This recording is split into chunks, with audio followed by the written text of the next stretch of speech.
Hello বন্ধুরা, রিয়াম the vibes of লাভের এই ছোট্ট ছাদ বাগানে তোমাদের সকলকে স্বাগত। আজকে আমি আমার নতুন কিছু বোগেনভিলিয়ার কালেকশন তোমাদের সাথে শেয়ার করতে চলেছি। তো চলো দেখে নেওয়া যাক রিসেন্টলি আমি কী কী গাছ কিনেছি।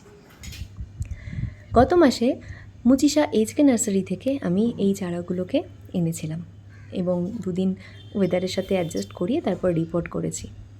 রিপোর্ট করা কিছুদিনের মধ্যেই দেখো কী সুন্দর গাছগুলোতে ফুল চলে এসছে। যদি ওই ফুলগুলোকে আমাকে বুকে পাথর রেখে ছিঁড়ে ফেলতে হবে, কেটে ফেলতে হবে, কেননা না হলে গাছের গ্রোথ নষ্ট হয়, সবাই জানো। এই যে রেড ট্যাংলং, দেখেছো কত ছোট একটা গাছ, এটা রুটেডই ছিল, এটা গ্রাফটেড নয়। আর এই গাছটা স্পাইডার, এনার আইডি স্পাইডার। এই গাছটা আমাকে ওনারা গিফট করেছিলেন, কেননা আমি এতগুলো গাছ একসাথে নিয়েছিলাম, সেজন্য গিফট পেয়েছিলাম। এটা মুনলাইট ইয়েলো।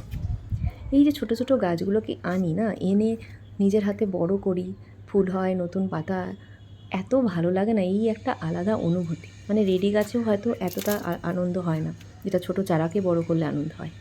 এনার নাম লিপস্টিক। দেখো ওই যে গোলাপি রঙের একটা লিপস্টিকের মতো শেড রয়েছে, এই জন্যে এনার নাম লিপস্টিক।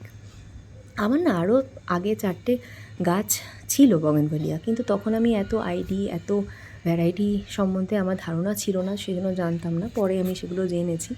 তার মধ্যে একটার এখনও আমি আইডি জানি না কি। তো ভবিষ্যতে ইচ্ছে আছে এদেরকে বড় হয়ে ওঠা, এদের জার্নি, এদের সাথে সাথে আমার জার্নি, এদের টেক কেয়ার সবটাই তোমাদের জানাবো। আজকে টাটা।